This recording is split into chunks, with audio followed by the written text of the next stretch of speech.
अरे भैया आप पीछे हो जाना भाई, हटो यार।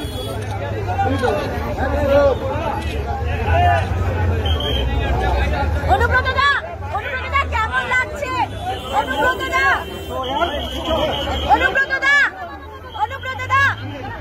দাদা কি বলবেন? অনুব্রত দা কি বলবেন? অনুব্রত দা দাদা কিছু বলবেন? অনুব্রত বাবু কিছু বলবেন? অনুব্রত দা কিছু বলবেন? অনুব্রত দা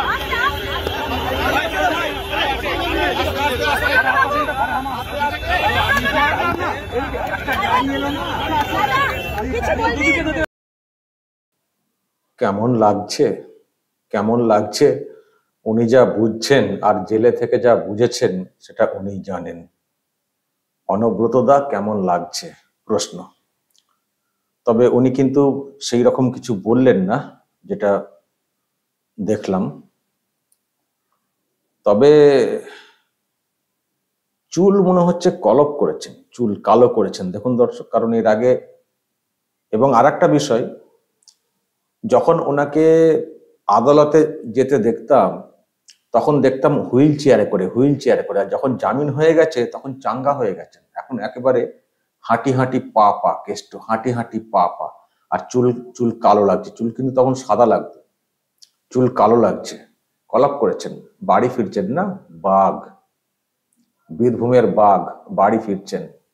তবে চেহারা কিন্তু অর্ধেক হয়ে গেছে, প্রায় 2 বছর তো জেলবন্দি, চেহারা প্রায় অর্ধেক হয়ে গেছে। তো চুলকে রং করে মেয়ে আবার এগিয়ে গেছেন আনতে। মেয়ে কদিন আগে জামিন পেয়েছেন, বাড়ি ফিরছেন।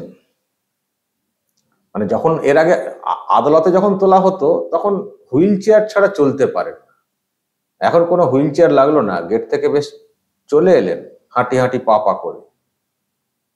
মানে বেলের সময়ও ড্রামা না, এখানে ড্রামা কেন বলবো, মানে ড্রামা ধরা পড়ে যাচ্ছে। যখন এর আগে তাকে হাঁটতে পারতেন না, যখন কোথাও নিয়ে যাওয়া হতো, আর এখন আবার হাঁটি হাঁটি করে বেরোচ্ছে। আর যখন ধরা হয়েছিল তখনও কত ড্রামা ছিল, মনে আছে আপনাদের? কিছুতেই নোটিশ কমপ্লাই করছিলেন না সিবিআই এর, 8টা 9টা 10টা নো কমপ্লাই। কখনো লোকাল হাসপাতালে শুয়ে পড়ছেন পরীক্ষা নিরীক্ষা করার জন্য, কখনো তো পিজিতে, অন্ডকোষে কি প্রবলেম। অবশেষে বাড়ি থেকে তুলেছিল সিবিআই, তারপরে ইডি, তারপরে জেল পরিবর্তন, তিহার জেল। সেটাও কিন্তু অনেক কষ্ট হয়েছিল এজেন্সির নিয়ে যেতে। এমন ড্রামা শুরু করেছিলেন শিবশঙ্কর না শিবকুমার কাকে দিয়ে। পুরোটাই ড্রামা ছিল। ড্রামা করতে করতে করতে করতে মানে অনেকদিনই বন্দী ছিলেন, বেল পেয়েছেন, আর বেল পেতেই এখন চাঙ্গা হয়ে গেছে। এখন নতুন করে হয়তো স্বপ্ন দেখছেন কে না কে জানে, চুল রং করে দেখছি জেল থেকে বেরোচ্ছেন। তবে দর্শক, উনি কিন্তু বেল পেয়েছেন, উনি কিন্তু খালাস হননি। কিন্তু তা সত্ত্বেও যেটা দেখছি ওনার যে বাড়ি বোলপুর, সেখানে সুস্বাগতম বলে গেট তৈরি করা হয়েছে। সুস্বাগতম, লজ্জার। একজন বেল পেয়ে ফিরছেন, গরু পাচার কাণ্ডের অভিযুক্ত, বেল নট খালাস, তাকে সুস্বাগতম জানানোর জন্য বড় গেট করা হয়েছে। হাইরে বাঙালি, হাইরে বোলপুরের মানুষ, যে বোলপুরের সঙ্গে কবিগুরুর কি সম্পর্ক। সেখানে একজন গরু পাচার কাণ্ডের মানে 2জন বাপ বেটি ফিরবেন, আর বাবার ছবি দিয়ে, মানে অনুব্রত অর্থাৎ কেষ্টর ছবি দিয়ে, আবার উপরে আবার মা দুর্গা রে আছে, দেখতে পাচ্ছেন, মাঝখানে সুস্বাগতম, সুস্বাগতম মাননীয় অনুব্রত মণ্ডল। মাননীয় মানে গরু পাচার কাণ্ডে অভিযুক্ত, তা আবার মাননীয়। আর মাননীয়র কোনো মান সম্মান রইল? যে মাননীয় শব্দটার কোনো মান সম্মান রইল? মাননীয় যেমন মাননীয় তেমন মাননীয়া। বীরের সম্মান দিয়ে ফেরাতে হবে, বীরের সম্মান দিয়ে। লজ্জার। বাঙালির হাল হয়েছে। গরু পাচার কাণ্ডে অভিযুক্ত, জাস্ট বেল পেয়েছেন। তবে বেল পাওয়াটা উচিত হয়নি। মানে জানি না এজেন্সির কি ব্যাপার ছিল, কেন আটকে রাখতে পারলো না, কি করলো কে জানে। এইসব নিয়ে আমাদের মনে প্রশ্ন রয়েছে। এইসব লোকেদের জেল থেকে বের হওয়ার কোনো অধিকার নেই। যেসব কাণ্ড করেছেন, যেসব বিষয় সামনে এসছে, এইসব লোকেদের জেল থেকে বেরোনোর কোনো উপায় নেই। আবার তো বাঘ সাজবেন, আবার বাঘ। জেলে গিয়ে ভেজা বেড়াল হয়ে গেছিলেন, আবার বাঘ সাজবেন। এইসব লোকের জেল থেকে বেরোনোর কোনো অধিকার নেই, আমি তো বলবো। তো বেরিয়েছেন, আর যেসব অভিযোগ শুনেছি ঠিকঠাক বিচার হলে আবার জেলে ঢুকবেন। কিন্তু বিচার এখন কতদিনে হয়, আমাদের যা বিচার ব্যবস্থা সেটা জানি না কতদিনের শেষ হবে। তবে উনি কিন্তু বেল পেয়েছেন, খালাস হননি, এটা কিন্তু মাথায় রাখতে হবে। কিন্তু আবার বলছি, বেল পাওয়াটাও ওনার উচিত হয়নি। কিন্তু এজেন্সির ভূমিকা নিয়েও তো প্রশ্ন জাগে, সে সঙ্গে আরো অনেক সব প্রশ্ন জাগে। আর যখন এই সব লোকেদের বেল হয়ে যায়, তখন রাজ্যের মানুষও হতাশ হয়ে যান, ভাবেন, প্রশ্ন তোলেন যে কি মনে তো হচ্ছে কিছুই হবে না, এইসব লোকেদের বেল হয়ে গেল, এত অভিযোগ এত কিছু বেল হয়ে গেল, আবার সে এসে ছড়ি ঘোরাবেন, আবার এসে চরম চরম ঢাকের আওয়াজ দেবেন, হুঙ্কার ঝাড়বেন, আবার এগুলো সহ্য করতে হবে। ফলে এইসব দেখে শুনে মানুষও খানিকটা হতাশ হয়ে যাচ্ছেন যে কেষ্টরও বেল হয়ে গেল। হতাশাটা একটা তো আসেই, মানে সুষ্ঠু সমাজ গঠনের ক্ষেত্রে আমি কথাগুলো বলছি। কিন্তু যাই হোক, এটা তো হচ্ছে। এখন কি করেন উনি, আবার হুঙ্কার ঝাড়েন নাকি তিহারের জ্বালাটা বুঝে চুপচাপ ভদ্র সেজে বাকি জীবনটা কাটান, সেটা দেখতে হবে। মেয়েই বা কি করেন দেখতে হবে। তিহারে গিয়ে তো সব অর্ধেক হয়ে গেছেন, যা দেখতে পাচ্ছি। গিয়েছিলেন গোটা কেষ্ট, ফিরছেন অর্ধেক কেষ্ট, সব অর্ধেক হয়ে গেছেন। তো বাকি জীবনটা কি করে কাটবে সেটা দেখার বিষয় রয়েছে। জেল থেকে বেরিয়ে যদি আবার ফুটানি করেন, জানি না আবার কি দশা হবে আগামী দিনে। তবে আবার বলছি, এইসব লোকেদের বেল পাওয়া উচিত হয়। কেন এইগুলো হয়ে যাচ্ছে এজেন্সিকে দেখতে হবে, কেন এগুলো হয়ে যাচ্ছে। এইসব লোকেদের বেল হয়ে গেলে মানুষের আস্থা হারিয়ে যাচ্ছে। অনেকে আমি দেখছি, আমার আগের ভিডিওতেই অনেকে বলছিলেন, এইসব লোকেদের বেল হয়ে গেলে আমরা কার উপরে ভরসা রাখবো। এইসব লোকেদের কি বেল হয়ে যাবে? এত অত্যাচারী লোক, কম অভিযোগ এসেছিল, এইসব লোকেদের বেল হয়ে যাবে?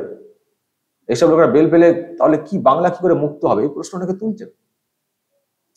তো যাই হোক, একেবারে সবকিছু তো মানে মানে আমাদের ইচ্ছে মতো হয় না, এরকম হয়, এটা হয়েছে। এখন দেখা যাক উনি ওনার বাকি জীবনটা উনি কিভাবে কাটান।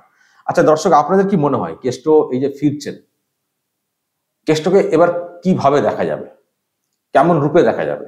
সত্যি কি উনি আগের মতো হুঙ্কার ঝাড়বেন, নাকি তিহার যন্ত্রণা ওনাকে শান্ত করে রাখবে? আপনাদের কি মনে হয়? আর নেত্রী বা কি বলবেন? শুনেছেন তো নেত্রীর কথা, এমনকি মেয়র ববি হাকিম, মেয়রের চেয়ারে যিনি বসে রয়েছেন, যে চেয়ারে অনেক ভালো ভালো মানুষ এর আগে বসেছেন, তিনিও বলেছেন কি বীর আসছেন, বীর না বাঘ আসছেন বলেছেন। আরে মেয়রের চেয়ারে বসে আপনি একজন বেল পাওয়ার লোককে, আসামিকে বাঘ বলছেন? মেয়রের চেয়ারে বসে আপনার তো পদত্যাগ করা উচিত, আপনি চেয়ারটার অসম্মান করছেন। কিন্তু বলেছেন, কাকে কি বলবো, কাকে কি শোনাবো, সব তো একই গোত্রের, দেখতেই তো পাচ্ছেন। তো এই হচ্ছে ব্যাপার দর্শক, বাঙালির অবস্থা এই, হাল এই। বাঙালি এখন চোর ছাচরদেরকেও মাননীয় বলে সম্মান দেয়। বাঙালি মানে বাঙালির একটা অংশ দেয়, আর সেটা অন্যদেরকে সহ্য করতে হয়। এই হচ্ছে বাংলার হাল, এই হচ্ছে ওনাদের কথা অনুযায়ী উন্নত বাংলা, আমরা বলছি নিম্নমানের বাংলা হয়ে গেছে। এদের তো সেই অর্থে তো কিছু নেই, মানুষের জনসমর্থন বলে সেই অর্থে কিছু নেই। ওই সংখ্যালঘু ভোটটা রয়েছে, সংখ্যালঘু ভোটটা যেদিন টলে যাবে ভোগে যাবে। তাদেরকে কাজে লাগিয়ে মাথায় বেল ভেঙে ক্ষমতায় টিকে থেকে এইসব লুটপাট এইসব মানে করছেন বলে অভিযোগ। যাই হোক দর্শক, বেল তো হয়েছে দেখতে পাচ্ছেন, একেবারে হাঁটি হাঁটি করে, এবার দেখবেন কত হাঁটবেন, খলকল করে হাঁটবেন বীরভূমে এসে, আর হাসপাতালেও যাবেন না। আর অনেকটা ফিট হয়ে গেছেন মনে হচ্ছে, ঝরে গিয়ে অনেকটা ঝরে। ওখানে তো মানে এখানে জেলে রাজার হালে ছিলেন, তিহারে তো রাজার হাল ছিল না, ওখানে একটু কঠিন ছিল, ফলে একটু শরীরের একটু পরিশ্রম হয়েছে আর কি, ওই জন্য খানিকটা ঝরে গেছে। এখন এখানে এসে দেখা যাক উনি কি করেন। দর্শক বলবেন, যা সব দেখছেন শুনছেন, যে প্রশ্ন মনে জাগছে বলবেন, ক্লিয়ার করি, কি আর করার আছে। কখনো কখনো ভাবনা আসে, কখনো কখনো মনে হচ্ছে আর কিছু হবে না। কিন্তু মনে হচ্ছে কিছু হবে না বলে কি চুপ করে বসে থাকবেন, নাকি কিছু ভাববেন? যা মনে রিয়াকশন তৈরি হচ্ছে বলবেন। যে প্রশ্নই যাচ্ছে মনে বলবেন কমেন্টে, সেগুলো আমরা দেখবো, সাধারণ মানুষও দেখবেন, ওয়াকিবহাল মহলের লোকজনেরাও দেখবেন, দেখা উচিত তাদেরও কি করে হচ্ছে, কি করে কিসব হচ্ছে, কেন এরকম হচ্ছে। বলবেন আপনার যা বলার বলবেন কমেন্ট বক্সে। নজর রাখবেন আরামবাগ টিভিতে।